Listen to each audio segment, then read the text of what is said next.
Hello, Minecrafters and Redstoners. I'm Natanus Likens, and welcome back to my creative testing world. We are right behind the entrance to Scarland that I designed in response to what I thought was like very lackluster of what Impulse had made, and also my weird project that was kind of a screen display for coordinates. Um, yeah, that's where we're at. We're over here in this little section. Okay, so what is this all about? Well, Minecraft Live just happened this past Sunday. It is now Wednesday, and I'm a little bit behind on trying to get a video made, so hopefully I can have this particular video made and ready and be out by the end of today. That is my goal. I am going to try and get this out. So we are going to talk a little bit about some of the features and things coming in Minecraft 1.21. We're also going to respond to a statement by a Hermitcraft member, and then we are going to talk a little bit about the mob vote and the history of the mob vote, because I heard somebody say something that I'm not happy about, and I'm getting really tired of that person trying to hide the facts or lie to his viewers about the truth there. So we're going to talk a little bit about that, and that's specifically about the Phantom. We're also going to talk about why I voted and pushed for the Armadillo, despite me saying in my previous video that I didn't want to push any of them, and I wasn't going to. Yeah, kind of a hypocritical thing of me to do, but whatever. So we are going to dive into the first thing.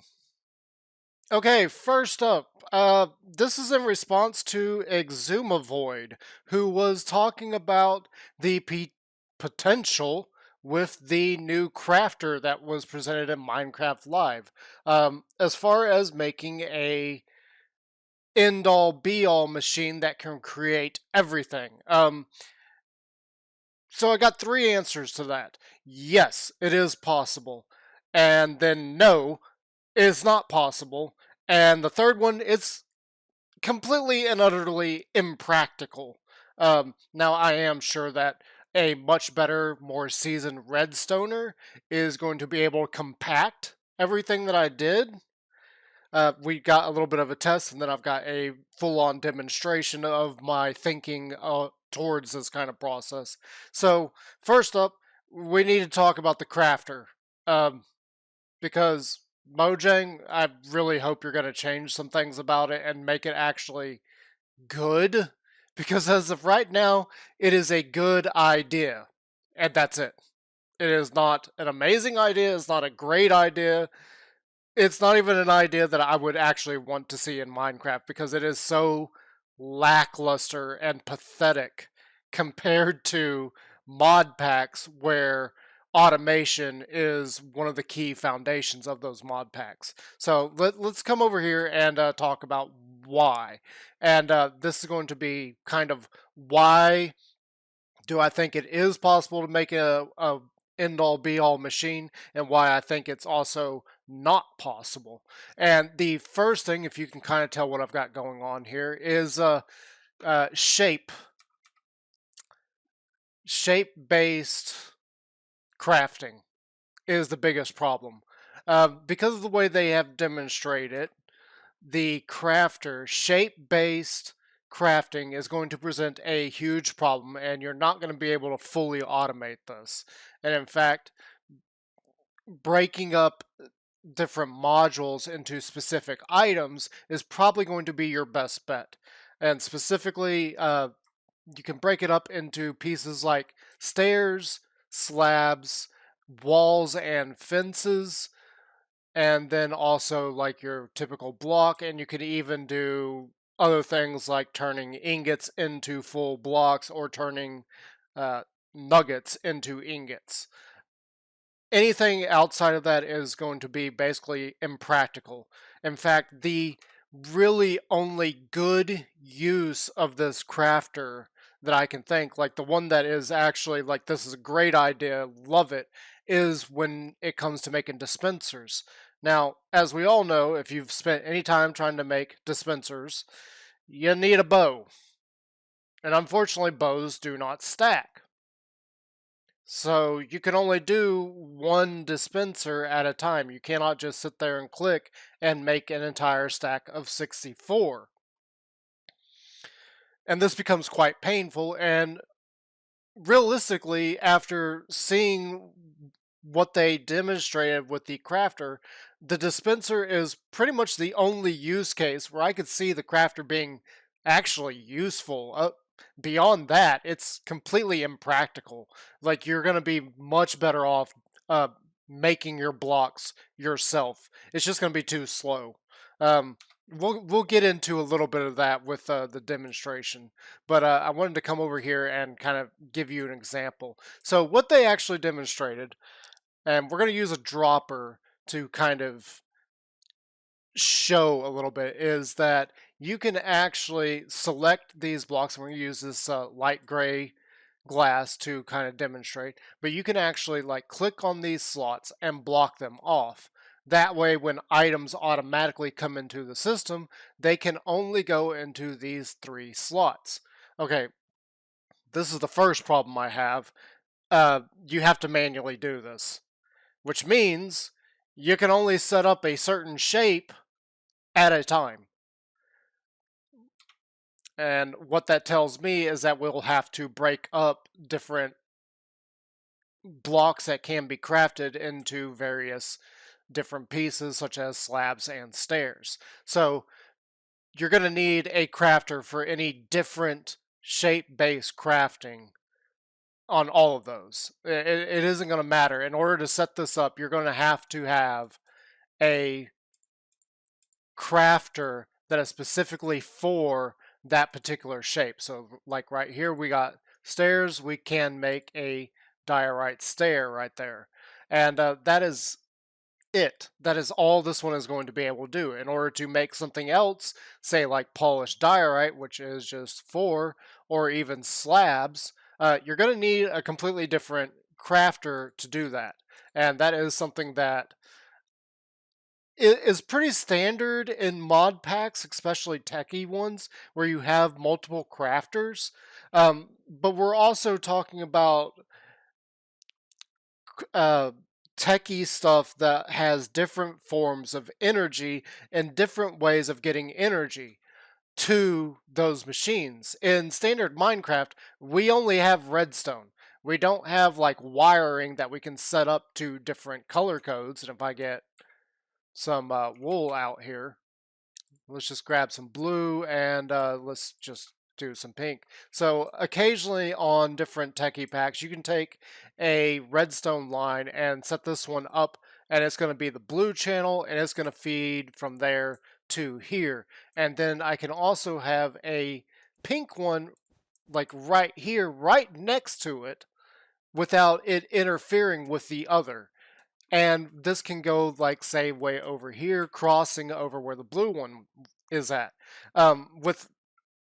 With vanilla redstone, we can't do that. We have to overlap, find ways around, and keep the redstone from interacting with other pieces. So that is my first big problem, is that the crafter is going to use flat out redstone. We're not getting any kind of new tech stuff revolving around that idea. So no wires that we can set up and have multiple wires running within the same area. I'm not a big fan of that. So it feels like the crafter is kind of a cheap and dirty, like, here you go, we're going to throw you this garbage and use it. Yeah, that's what it seems like to me at the moment. So let's continue on with this. The other issue is some of these shape-based stuff. Let's get out some chains for this one. And let's just go ahead and do like a full stack here, and then wood. We are not in, whoops, I did not mean to do that. And obviously I'm doing this live too, so We are not in 1.20, so I do not have the hanging signs, but we saw Agnes do this, where she put those in there, and this is now going to produce hanging signs anytime the button is clicked. Well, and this is where I get into the whole it's impractical and completely pointless stage. And we can actually kind of do a demonstration there here. So per redstone tick, it is going to pulse and create the item once. Exactly once. They flat out state this. So in this particular instance, I've got my 4 diorite there. It is only going to spit out 4 polished diorite per redstone pulse. Let me reiterate that. Per redstone pulse. So it is only going to produce these 4 at a given time. It's not like it's going to produce an entire stack, whereas many mod packs can do quite a bit of that in a short amount of time. This is not going to be short. This is going to be time consuming. It is going to take up time to do that. And in most of these cases, you would be better off doing it yourself because you're going to be able to produce the desired result a lot quicker than what a machine is going to do, like a redstone contraption is going to do. It's going to be super slow, basically. And another good example of that, if I grab, let's not use that. Let's grab 4 stacks of andesite. And now if I click on the andesite, put it all there, you can see that I am going to, once I click this, I'm going to make 4 stacks of polished andesite immediately. And let's make 1 stack, and you can see like this is very, very, very quick. And that's just 1 stack. What this crafter is going to do per pulse is it's going to make 1, make 1, make 1, and this is per pulse, so it does need to pulse. It does need to register that it has been powered off. And the problem I see with this is it's just going to be slow.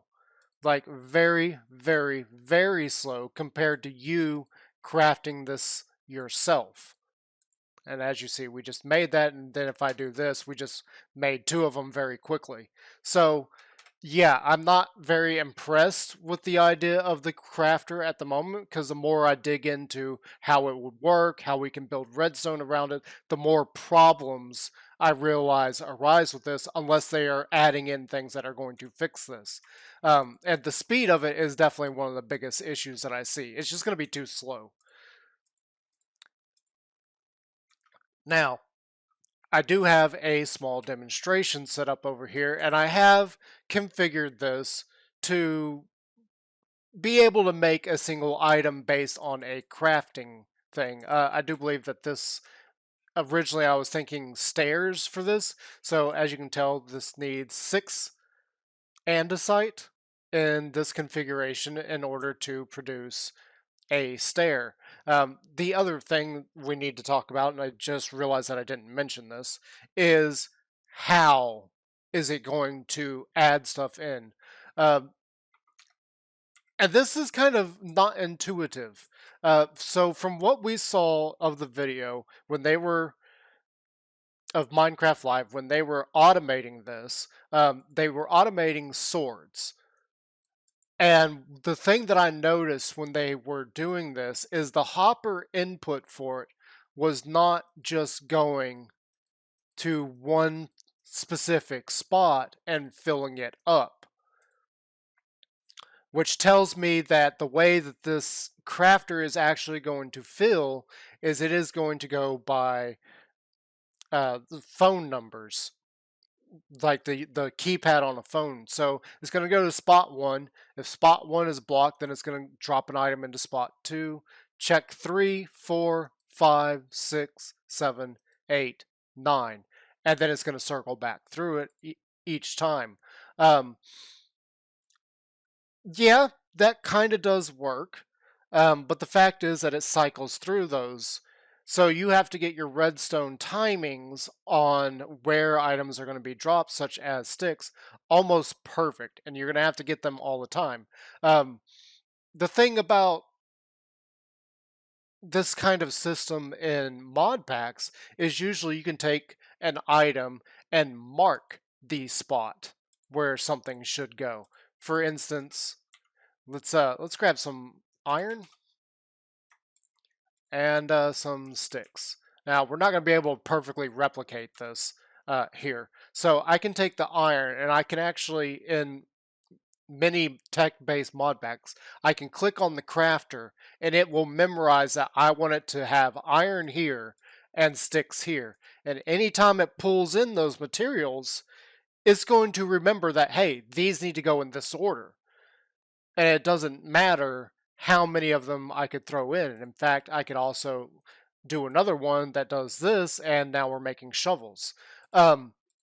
The fact that what was demonstrated in Minecraft Live shows that this was completely blank and the items come in a set order says to me that you cannot set this up for anything other than a shape-based crafting system, which is going to be very annoying. It is going to require a lot of timings when it comes to producing any kind of combination of items. And off the top of my head, the most complex thing I can think of is a piston. With the, do I have? Here, we can do this real quick. Cobble. Nope.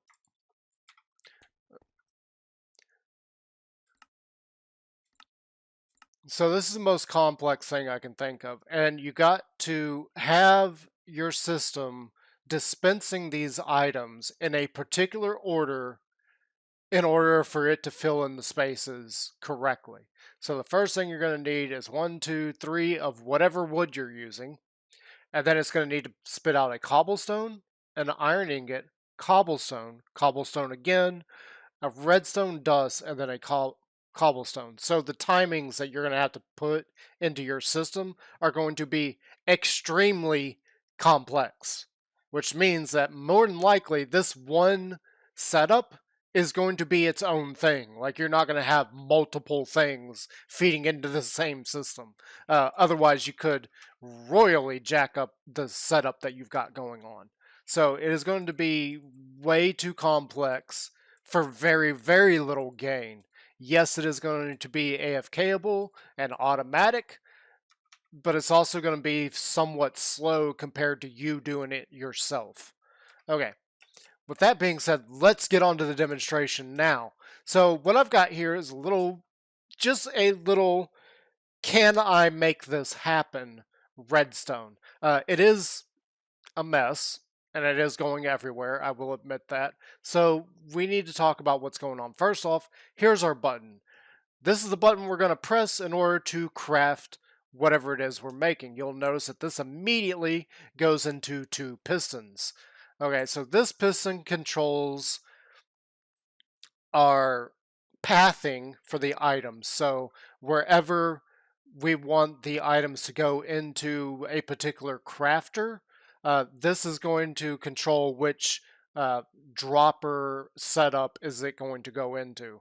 So if I've got stairs here, I've got polished diorite over there, and I've got walls here, and this button is going to represent, what did I say this was, stairs?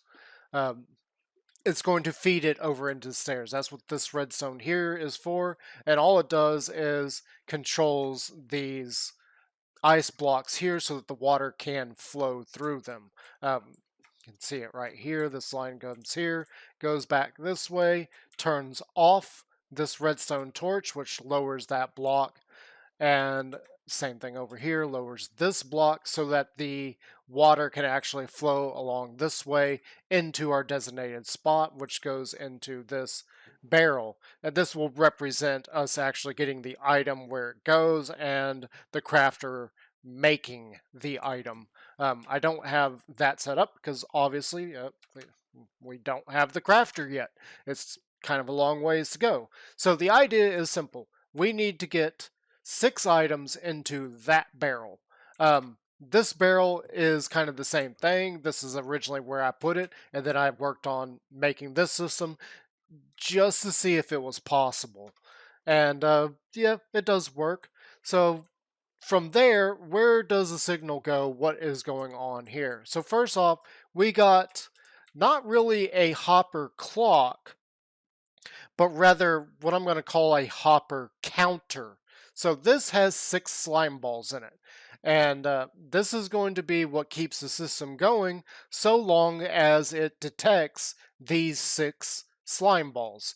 Anytime there is not a slime ball in this hopper here, as you can see, the system will shut itself off and we will have our items dispense. Now, as this is running, it's going to be putting those slime balls back into this hopper. Make sense? So it's basically going to be counting how many times that dispenser has been ticked on in order to spit out its item. And this is where some of the slowness of the system as a whole comes from. And need I remind you that until we get all the items into the crafter, we cannot power on the crafter. As of right now, I have not worked out how you would do that because I don't have a crafter to work with. This is just kind of a preliminary, this is how I think it will work, kind of redstone. Okay, so what happens next? So the slime balls get pushed over here. Well, okay, first off, this piston powers on, pushing the redstone block over to this side, which allows our slime balls to come over to this hopper. As it is locked right now, the slime balls are just going to sit there. So that's going to power on this signal, while this gets a little signal and just kind of loops it around, causing the redstone block to be pushed back across, locking that hopper so that the slime balls stay on that side when they are pushed across. Now, the slime balls are on this side. I know it's a lot to go over, and I'm probably going to lose people as I'm trying to talk about this. What this system is kind of simple, but also very complex because there's a lot going on in a very short amount of time in a very small amount of space. So, this comparator is going to detect that the slime balls are in this hopper and it's going to shoot out its signal. This signal is going to go to 2 different places. First off, it's going to go down into this piston here, which is going to push up our block, and this is going to act as our on-off switch for the system as a whole. Now, it's also going to go into this line.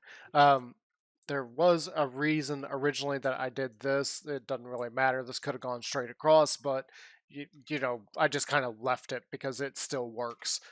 Anyway, it's going to go into this line, which is then going to power on this comparator, which is going to start our redstone repeater clock. At the same time, it's going to start powering these repeaters on, which is going to take a little bit less time than this redstone going to here, which is going to cut the signal off, creating a very short pulse into this repeater timer. It is very, very important that we have a very short pulse at this point. So, with this pulse going around that up, the pulse is going to pass along here. It's going to go over into this redstone line here, which is going to pulse this dropper, causing it to spit out the diorite into our system, which is going to get collected in that barrel.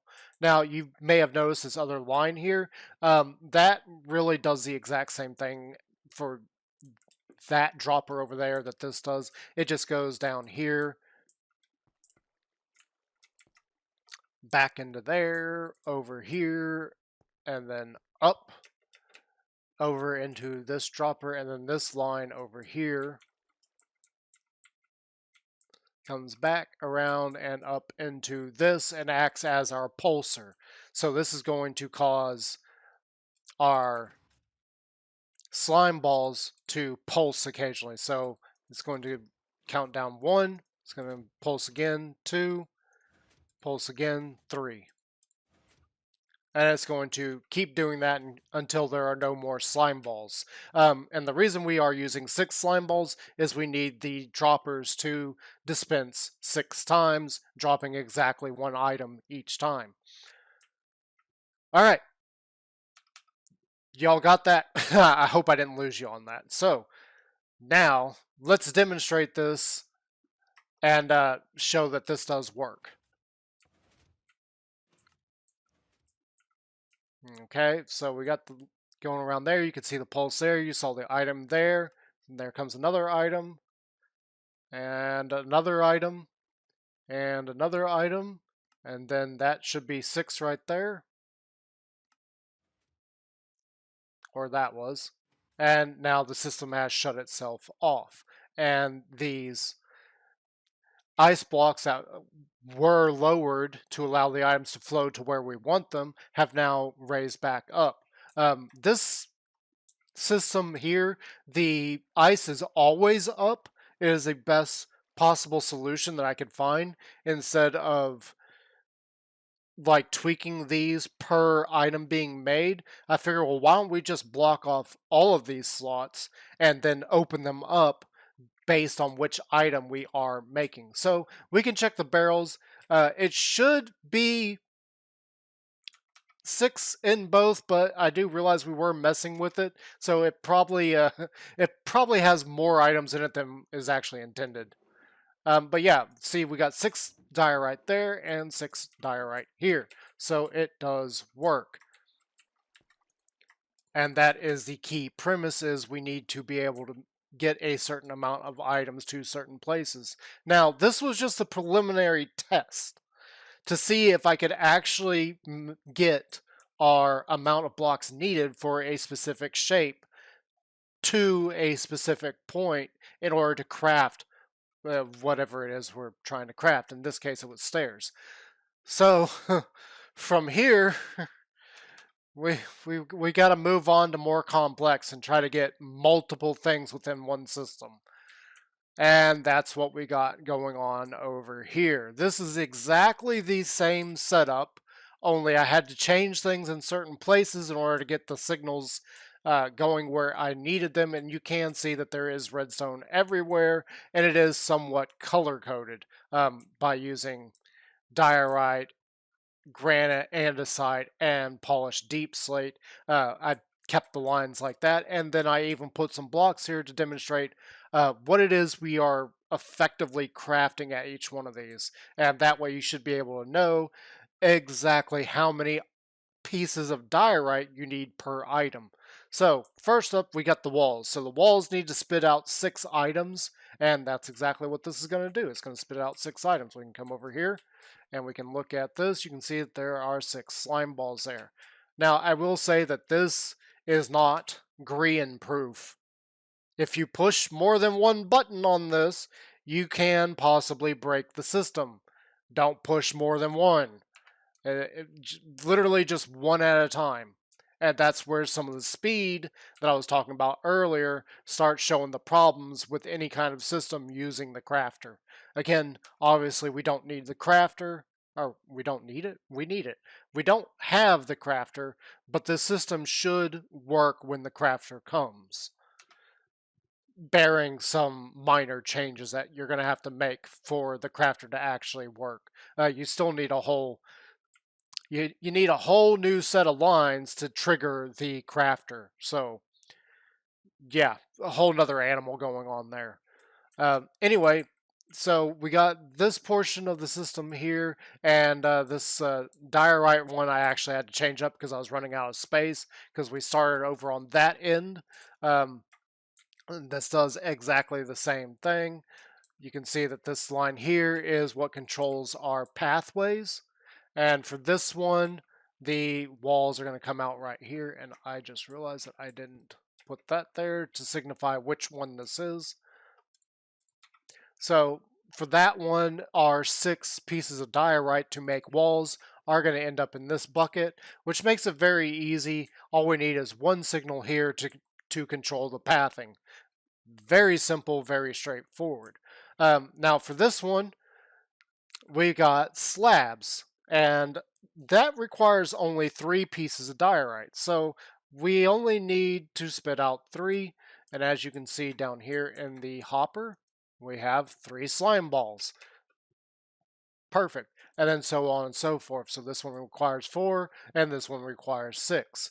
And then you can see that I have all the barrels marked. So this one, we should get 6 pieces of diorite in order to make stairs. This one, we should get 3 pieces of diorite in order to make, I'm sorry, 4 pieces of diorite in order to make polished diorite. Here, we should get 3 pieces of diorite in order to make slabs, and that's going to be over in this barrel here.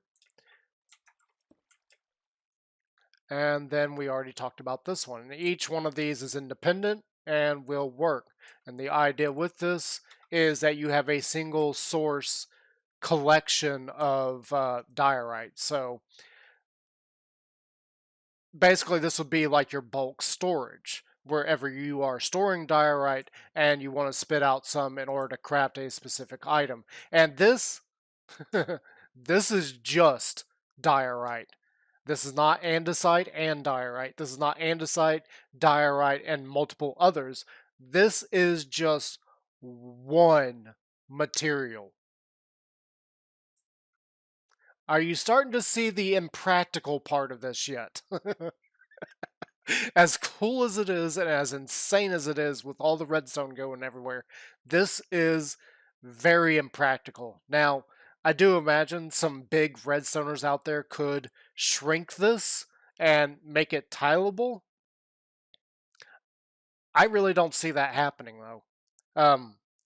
You're gonna have to do some really wizardry type stuff with redstone in order to make that happen. But anyway, let's go ahead and demonstrate that all of this is in fact working. So we're gonna come down here. This is for walls. We're gonna go ahead, we're gonna hit that button, and we're literally just gonna wait for that line right there to turn off. Now we can come over here and watch. You can see that that ice block is down and the diorite is flowing in. I don't know how many that is. It's probably 5 right there. This could be 6. Yeah, I just saw the piston top right move. So that should be 6 diorite inside of this barrel that would create walls. And it's actually 12. Probably because I didn't empty it from the last test that I did last night. That's fine. That does explain why this wasn't completely full. But you can see that it did flow into there. We need to like test that again. Okay. So over here, with these slabs, we should get 3 pieces of diorite in its particular place. So we're going to hit the button. You're going to see that that line powers on. So that piece of ice dropped. You can see there was diorite right there. And this piece of ice dropped, allowing it to flow over here, which again, this would essentially be where our crafter is located. And we got 3 pieces. Perfect.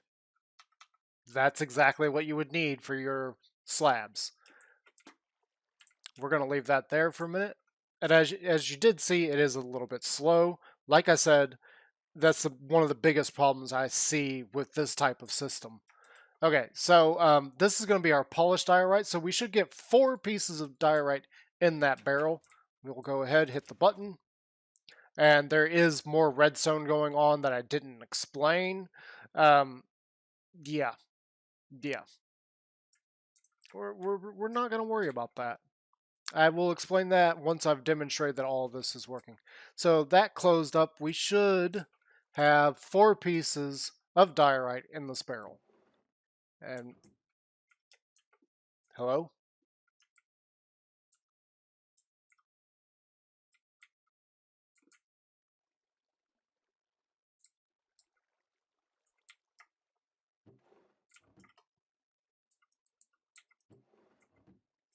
Okay, something's not right. I did thorough testings of this last night. Um, I'll have to investigate that later, but I did thorough testings of this. That should have worked perfectly fine. Actually, let's just go ahead. We'll do this one more time. Take that out, so that's 2. So there's 1.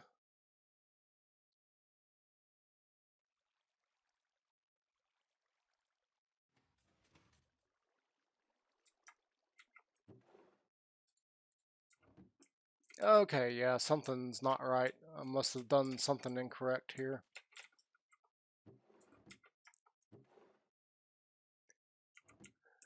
I guess I've gotten signals crossed somewhere.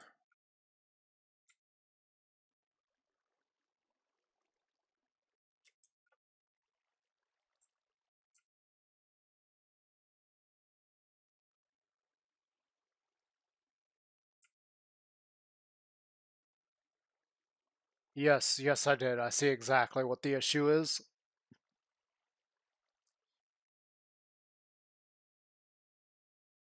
And off the top of my head, I'm not really sure how to fix that.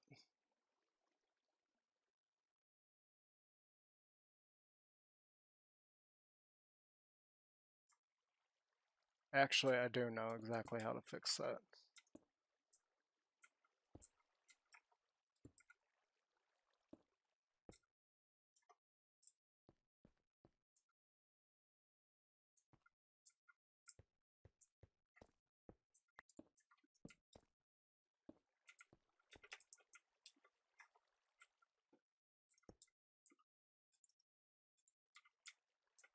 Okay, so this one should have only had 3. Let's see, there's our 8 pieces of diorite. So it was going. That should fix it. Fixing redstone on the fly here. That's awesome.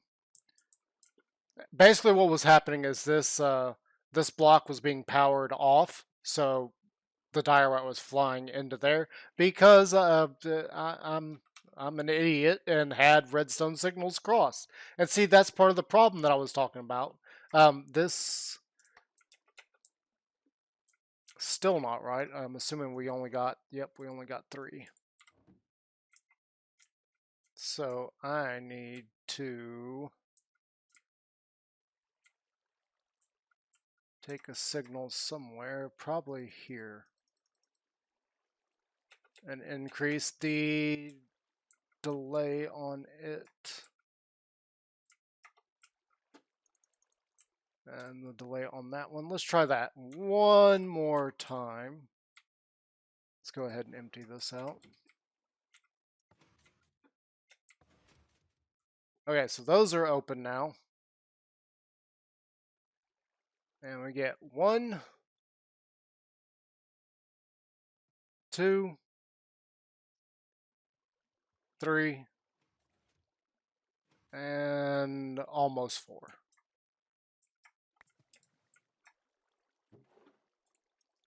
Almost. Our signal is still not long enough.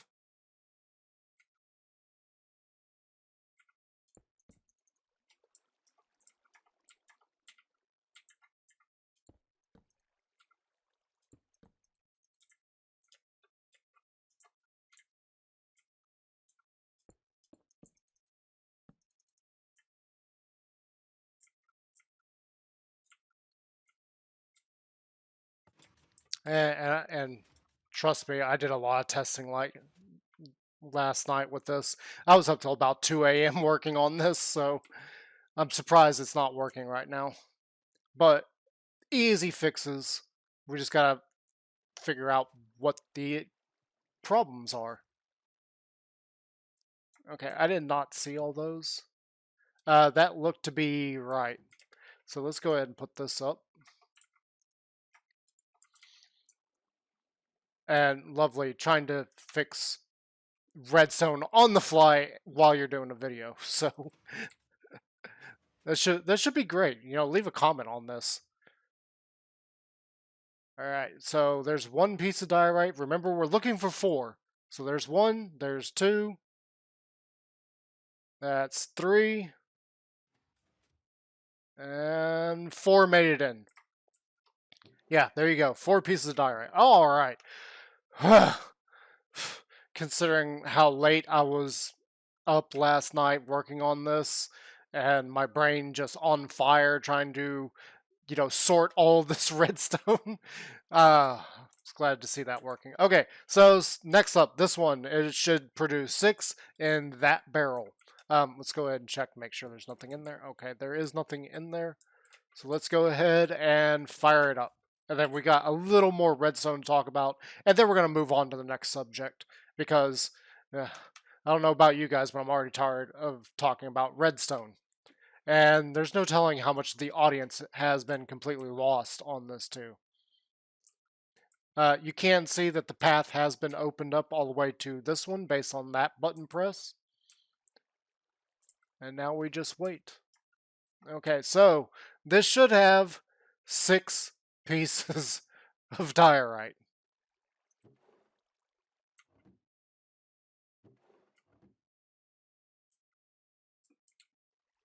We got 4.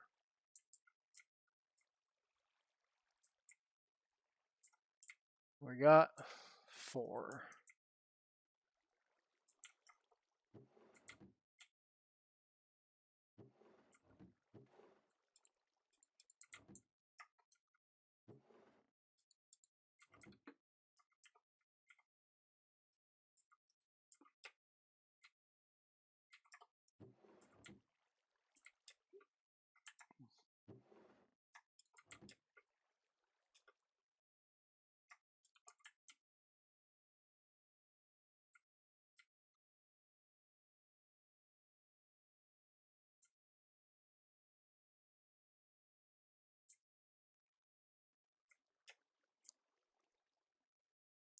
2 of our diorite went into that barrel because of the change that I made over here.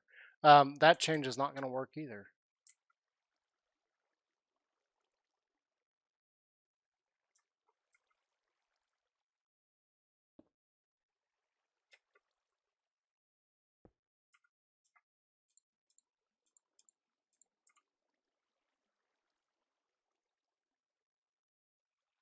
No, that's still going to go over there.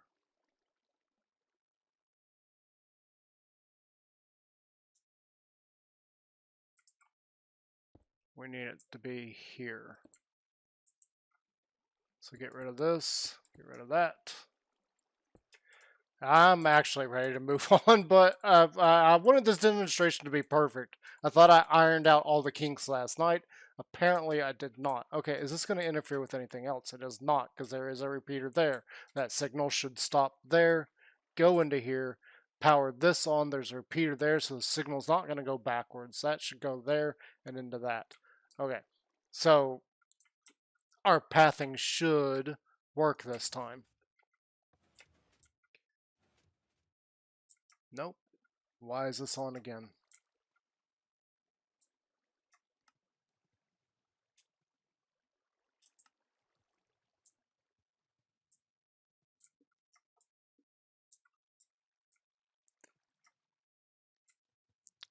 Ah, the joys of Redstone. That's because this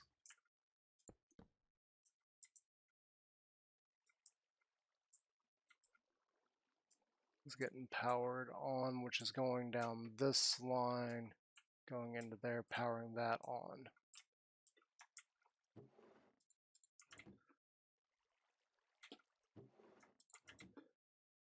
Let's try this again. Aha! Okay, so only that one is powered on this time. Ah, the joys of redstoning.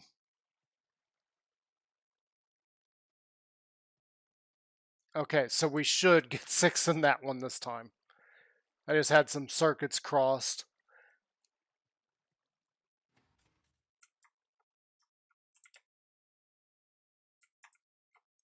Yep, there we go, 6. Okay, now to make sure, because we did make some changes to the redstone here. Okay, so that went down. That is not good. We don't want that one powered on.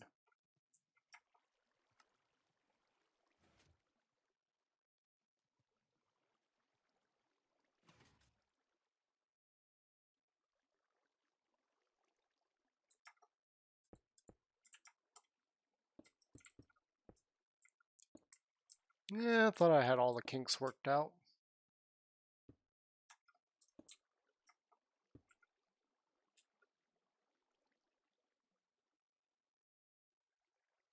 Okay, first things first, we don't want this signal going back that way. We only want it going this way. It only should turn on that block.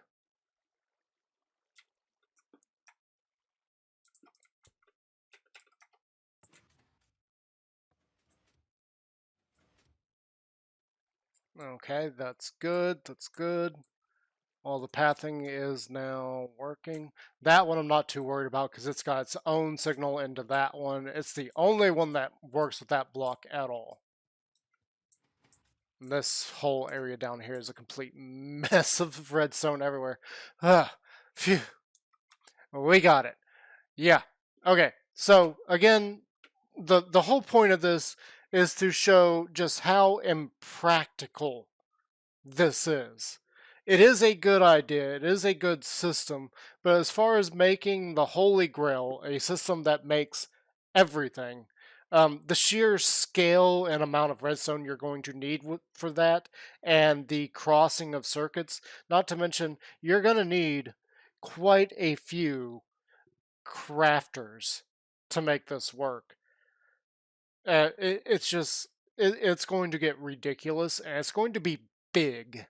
It's going to be very big. Like, I thought this redstone screen thing that I made was big. No, this is. If I kept going with this in order to make all the blocks, this is only 4. This is only 4 blocks. And this doesn't even include redstone to activate the crafter itself. Um, yeah, just save yourself some time and maybe set up an auto crafter for just making dispensers. Yeah. So we need to move on. We need to talk about some of the other features coming in 1.21. So I hope, Xisuma, if you are watching this, I hope you could see the insanity of what you're suggesting. Moving on. Okay, next up, I wanted to talk a little bit about the trial chambers coming in 1.21. Now, the adventurers out there and the map makers out there are probably like super excited about the new trial spawner. And I don't blame you. The new trial spawner giving you the ability to control how many mobs spawn per player near it, and also setting up specialized loot tables sounds amazing until you start thinking about it in terms of vanilla Minecraft. Okay, so what do I mean by this? Okay, first off, um, whoop-de-doo. It's an adventure mechanic. Why didn't you just simply leave it as a mechanic that isn't implemented in the game in order for map makers to use it? As far as a mechanic that you can go off and find, I see people doing this maybe 2 or 3 times and being done with it, like having nothing more to do with it. I mean, after all, when was the last time you actually watched a Minecrafter take on an actual raid instead of just farming it? Like, seriously, think about it. When was the last time you saw somebody actually fight a raid? Nobody does it anymore because it's a mechanic that nobody cares about. It's not that important. The reward of completing it versus the suffering you're going through to do it, it just isn't there. There's no awe moment from doing that. And that's exactly what I see with the trial chambers and the trial challenge. I don't see it as being anything worthwhile. Like, it's going to be something that once it's out and available, I probably will never bother with. And part of the reasoning for this is Minecraft's loot. Now, originally, when I was going to do this segment, I was going to set up a chest that had some of the items for different types of loot that you can possibly find, because not all of the loot, not all of the lootable chests in the game are the same. There are similarities and some items that cross over, but they're generally quite different. But they also don't have anything in it that I would say is extremely valuable, with one exception. One exception that is so rare, it is actually more of a pain in the butt to get, and the biggest chore in the game to achieve, and that is Swift Sneak. This is literally the only lootable item in the game that I would say is actually worth it. Technically, I can hear you screaming at me right now, what about elytras? Well, I don't really count that as loot, because those are guaranteed spawns in a ship, assuming that that portion of the ship is intact and spawned correctly. What I actually mean by loot is the random amount of junk that is in any given chest. And I have a few examples set up behind me of Minecraft's kind of pathetic loot tables, and that you've got iron armor, diamond armor, iron tools, and diamond tools. I did not throw in the gold tools because those are a little more rare, and typically you only see like 2 or 3 of those. You don't see all of them. Typically, you'll see swords, axes, and occasionally pickaxes. I don't find gold shovels too often, even though they do exist in bastions, and I very rarely, if ever, see a golden hoe. And golden armor, yeah, I believe it's part of the loot table. I don't know for sure. Don't hold me to that. Yeah, don't hold me to that. But the point is that the armor and tools that you can possibly find out there, and the enchantments that can possibly be on them, is like nothing. Like, you might as well get yourself a villager set up um, in order to get properly enchanted gear. Don't be relying on going out and getting just garbage from in cities or from bastions or even nether fortresses, or heck, even the new well, I was going to say shipwrecks and things, but those tend to only be iron stuff, and the sunken cities. Th- Minecraft has a real lack of usable loot in the game, and that is because of the structure of Minecraft. Minecraft was never really designed as an adventure game. Okay, so, and what I mean by that is, if we just take a look at how many items I have behind me and take into consideration the combinations of enchants it can get on it, um, compared to any other game, like let's just go ahead and say Terraria.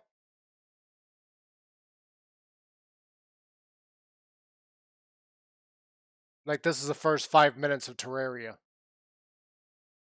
We haven't even. This is the beginner mode. Like, we've got the bare minimum of gear. We're not even halfway through the pre-hard boss gear,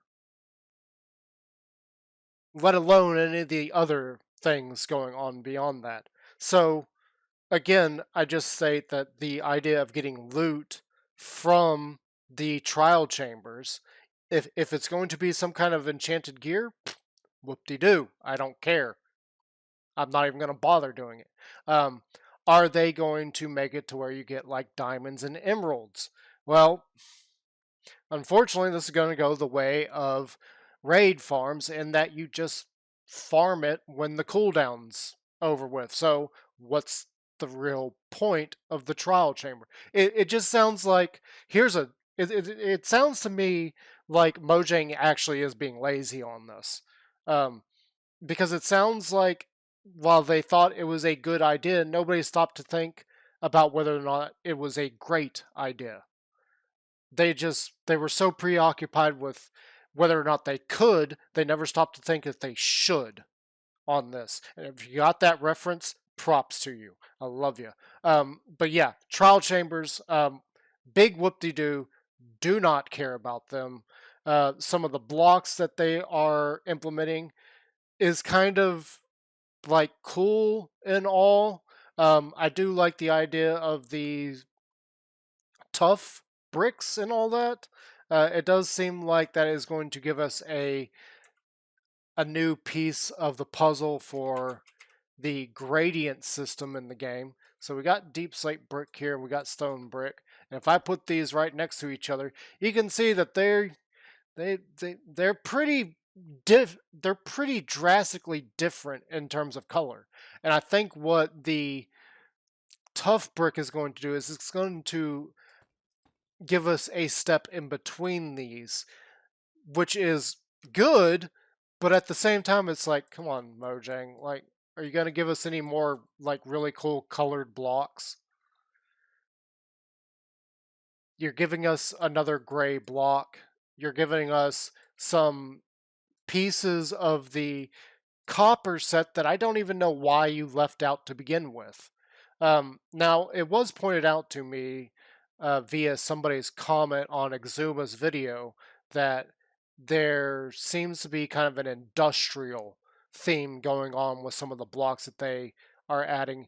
And with the copper stuff, yes, I definitely feel an industrial. So I do expect that we will see more industrial stuff in the future.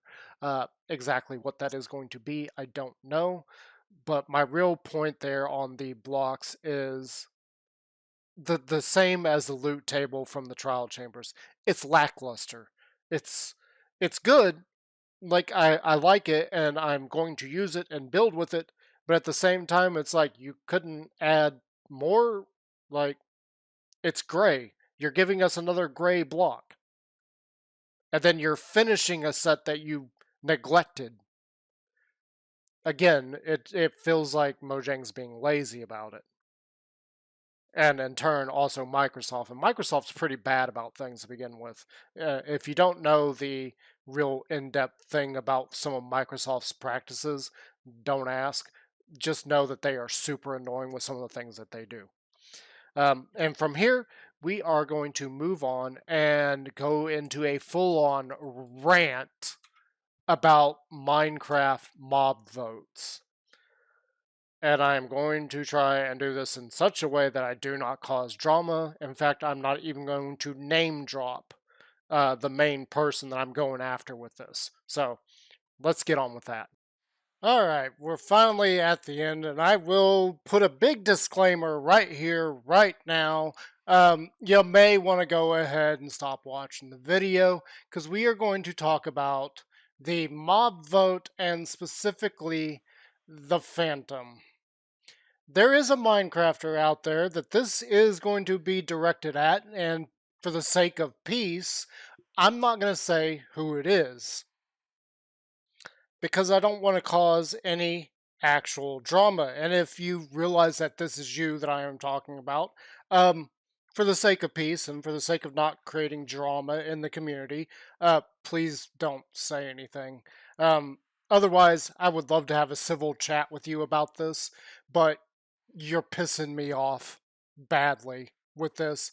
And I know that's not very child friendly, so I'm going to try and keep it as PG related as possible. So let's talk about the Phantom. Let's talk about the history of it, and let's talk about the mob vote. Um, when the mob vote first started with mobs A, B, C, and D, mob A was some kind of creature of the depth that all we knew about it is it was going to pull you underwater and try to drown you. That's it. That's all we knew. Mob C, the Hunger. All we knew is it was called the Hunger and it was going to be in the deserts. That's it. Mob D. Mob D is the mob that I actually wanted because at the time, the Nether was just absolutely nothing. There was nothing going on in the Nether. The Nether wasn't too terrifying or anything, and I wanted a challenge inside the Nether, so Mob D is what I wanted. And all we knew about this blaze like looking thing is that it would spawn in nether fortresses. That's it. on those 3 mobs, that is all we knew about them. We knew a hell of a lot more about the Phantom than this particular Minecrafter lets on. He constantly says that we didn't know that much about the Phantom. No, we knew more about the Phantom than we knew about any of the others. Quit using that excuse. That is a lie. Here's what they told us about the Phantom compared to the others. That the Phantom would spawn at night, and it would spawn and come after players, not a player, but players who have not slept in an amount of time. Okay, that is what we knew about it. We knew more about this mob than we did the others. We didn't know anything about their spawning mechanics. We didn't know anything about how they would attack. Granted, they didn't really tell us that, how the Phantom would attack by biting us, but the point is we knew it was going to attack, we knew it was going to be a flying creature, we knew it was going to spawn at night, and we knew it was going to come after players that hadn't slept in a while. So we knew a lot more than what he lets on about this mob. So quit using that tired excuse. I'm really, honestly, I'm sick of hearing you say that. Really sick of it. Now, why is that? Why was this mob voted in knowing that stuff? Well, we gotta look at the history of Minecraft at the time. So, one of the big controversies in the Minecraft community at the time was AFK farming. And this particular person was on the opposite end of it. They did not like AFK farming. They thought it was a cop-out and you weren't actually playing the game by AFKing for all of your resources. And then this got even further brought into the light of day with the discovery of AFK fishing. Okay? Now that is very important. So by this point, a lot of people were really, about 50% of the Minecraft community were against AFK farming, and 50% of the community was for it. That has drastically changed since then. In fact, I don't know of anybody that doesn't AFK farm for something of some sort. That has really gone to the wayside, and now we're stuck with this annoying mob, okay? And that particular person really wanted this mob to take away from people farming stuff by simply AFKing. Whether that be at a witch farm, at some kind of food farm for like carrots, wheat, beets, potatoes, iron, you name it, you had to AFK at those farms. And everybody does those, and that's part of the reason why this person and then the rest of the community got behind him on that to push getting the Phantom into the game because they were tired of AFK farmers. And that is why we actually have the Phantom. And this person played a big part in that and advertised everywhere that we need the Phantom. And part of it, again, was to prevent people from AFK farming. Because up until that point, most of the time, all you had to do was build a platform way up in the sky above whatever your farm is, like a witch farm or a food farm or an iron golem farm, and just simply AFK there. As long as it was lit up, no type of creature could get to you and attack you. Nowadays, we still do the same thing, only we put ourselves in a protective shell so these little guys don't get at us. And this particular person and a few others constantly say that this mob needs to be moved because it's so annoying, and I'm just like, why? There's no reason to move it to the end. Just leave it in the main world of Minecraft, like the overworld, simply to annoy the crud out of these people that voted for it. I have no problem with the Phantom these days and don't really care about it. It's something that I very rarely see, and considering what we knew back then of how its spawn mechanics would work, they should have had the foresight to see the problems with that. Now, one player's sleep became something that was slowly being put into use at the time. So that was a new mechanic that people were experimenting with on servers, and it became a mainstay. However, the problem with one person's sleep is exactly what causes these guys to spawn is that you were not the person that slept, and now that you haven't slept in a while, these guys will start coming for you, and the very next night, if you are not the person to sleep, then guess what? You've still got to deal with these phantoms anytime it is night. On the opposite end of that, if you don't have the one player sleep, then it requires the entire server to sleep. The entire server. Now, if you remember back in those days, and it is still the same now, but one player's sleep is so widely used now that I don't know why it's not a feature at this point. Um, you could easily troll an entire server by not sleeping and causing the phantoms to spawn. And in fact, if you put yourself in a very barricaded in place, they couldn't get rid of you in order to allow everybody else to sleep so that it would not cause these guys to spawn. Which is why on some servers, they added the rule into the game for insomnia, which basically prevents these guys from spawning.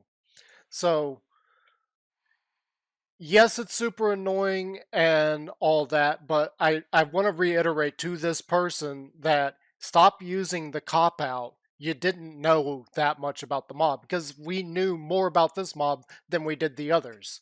Your inability to see the future potential uh, dangers of this mob is what caused all the issues you are facing today. So I really hope you enjoy it, and I hope you keep dealing with these phantoms forever, and I hope Minecraft keeps them in the main world to cause you and people like you annoyances. Now, for the current mob vote, a comment was made about how the penguin and boat travel could be absolutely amazing if they did it right by giving the same kind of boost that you have with Dolphin's Grace to penguins. Um, okay, what would be the purpose of that? This is one of the reasons why I don't like the penguin. I'm kind of glad the armadillo won. And while we're on the topic of the armadillo, I don't care about the wolf armor whoop-de-doo. I just think it's about time that we got something added to the savannah. The savannah really needs something. Savannah is probably one of the most boring biomes in the game. Like right now, you go to the savannah, what do? You grab some acacia wood, you leave. That's it. Um, and kind of like swamps and deserts, not many people build in those because they don't like the grass color. So I really think the savannah needed something. Anyway, the penguin and boats. So my biggest problem with the penguin and pushing up boats or making boats go faster is this.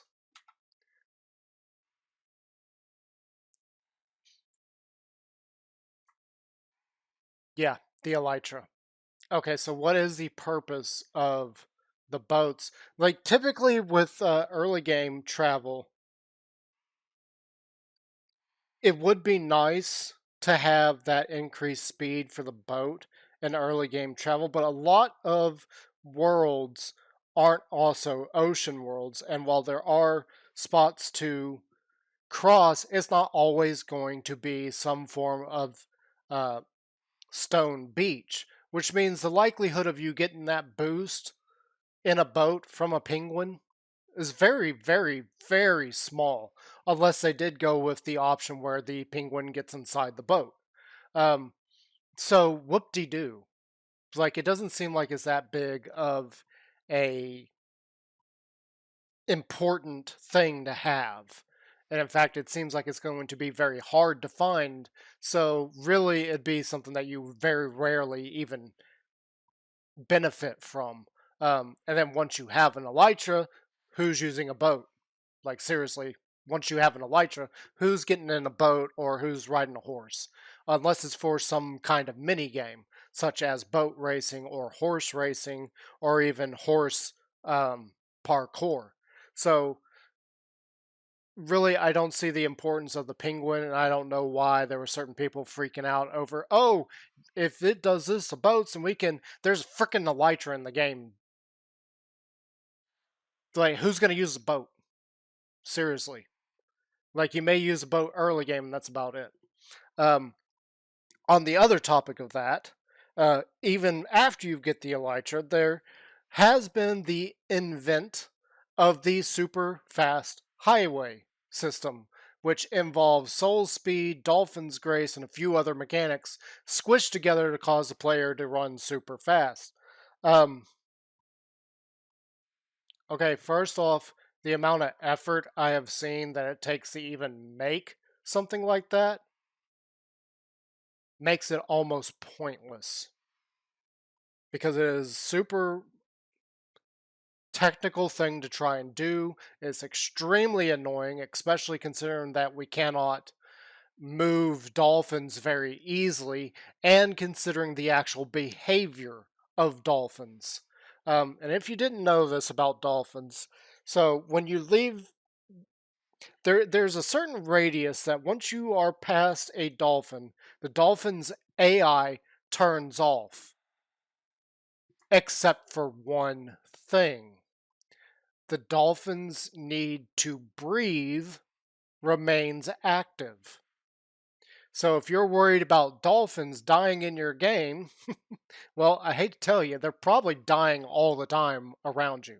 So once a dolphin is outside of that range where they are still rendered, but their AI has been shut off, they will slowly begin to drown.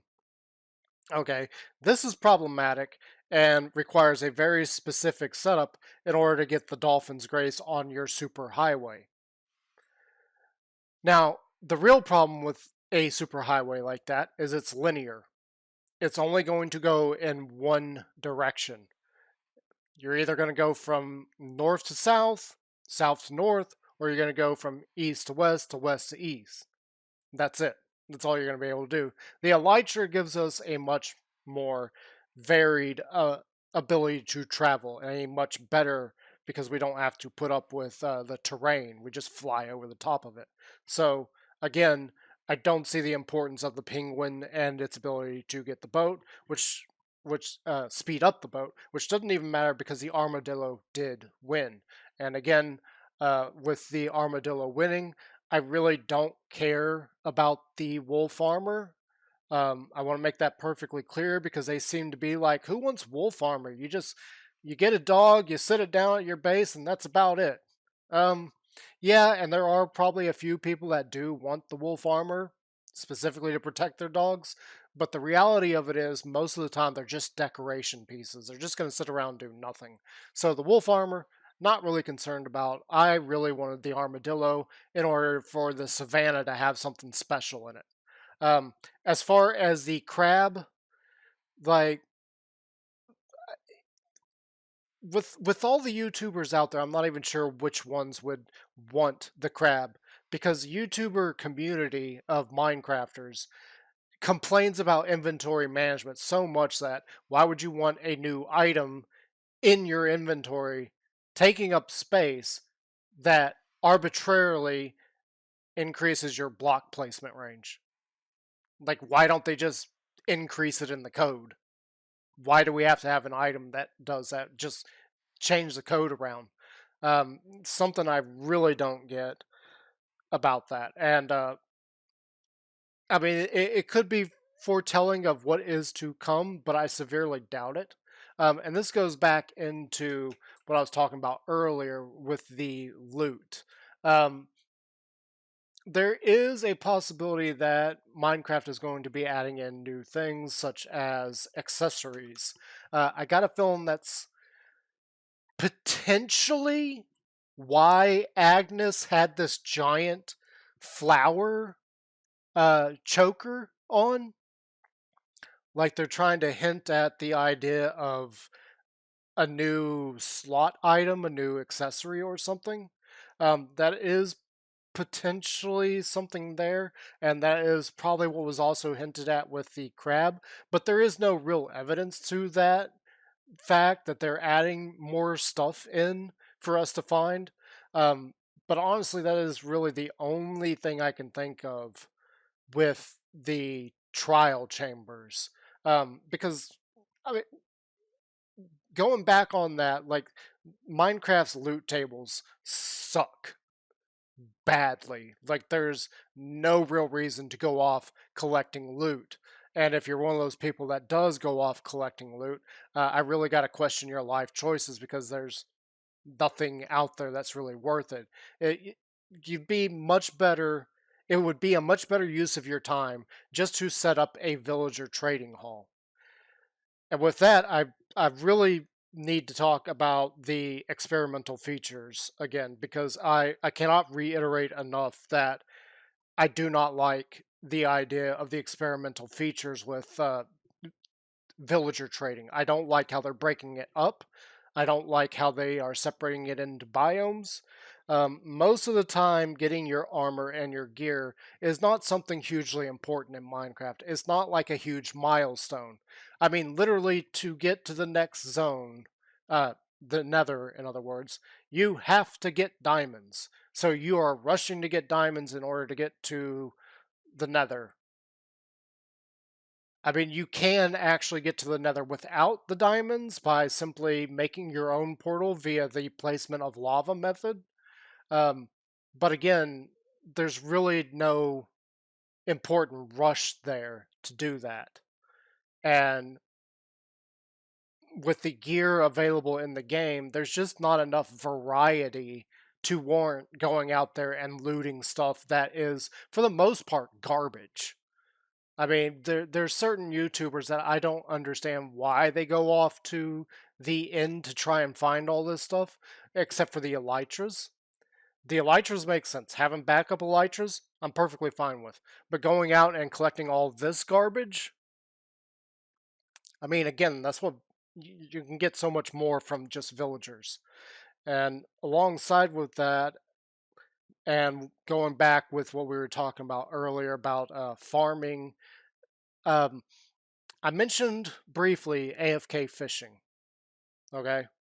So, Minecraft and any game out there has always had a problem of there is something that the players will find is overpowered. And the community will be divided on if it's a good kind of overpowered or a bad kind of overpowered. And even the company themselves, in this case Mojang, will be like, no, this is not intended. This is way too overpowered for players. Okay, they're always going to find something. And you guys really need to leave some of that in. Otherwise, the game just becomes stagnant or it becomes too much of a chore. Right now, what I'm looking at with the changes to the villager trade and the experimental features, you're taking an already annoying chore and making it that much more difficult, creating a chore type that I really don't even want to experience. That is the same thing you've already done with the addition of trims and the armor upgrade item. Yeah, I mean it's getting netherite is already a chore. It's not one that you have to do, but it is already a big chore. The fact that you took that chore and then added on top of it another chore is just, it's garbage. I don't like it. And this is exactly why I do not, for the foreseeable future, plan on playing in 1.20. I think that's a change that you guys need to rescind. You need to get rid of that armor upgrade item. As far as some of the other things, the trims, I don't even care about the trims. You're just adding a useless trinket to a loot pool that already sucks.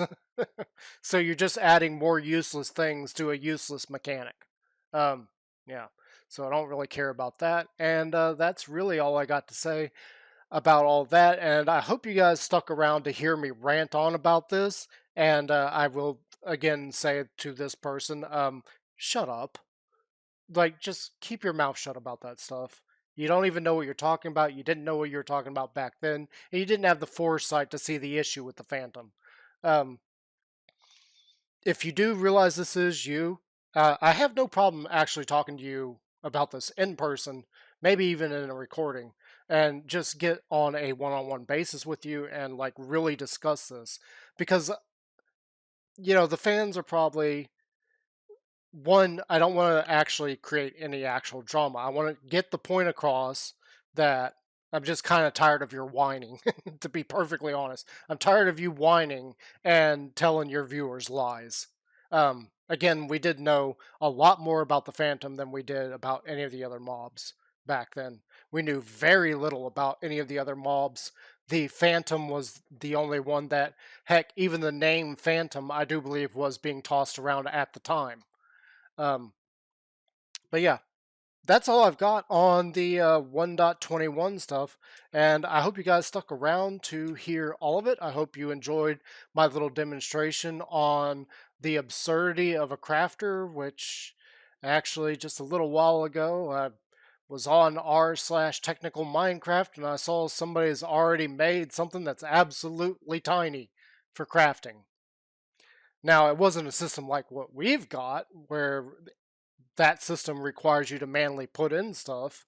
Um, but still, the fact that they made something that was absolutely tiny. I think the biggest one was like a 5 by 4 by 6 area. I don't even know how big this is. It's like probably about 20 by 30 area. Not to mention the depth of it. It got kind of deep in other spots, but yeah, we're not gonna worry about that. I need to let you guys go, and if you guys really enjoy hearing me chat about all this stuff, please leave a like. And if you enjoy what I've been doing with all of my videos here on YouTube, think about subscribing. And I will see you on the other side of the rift.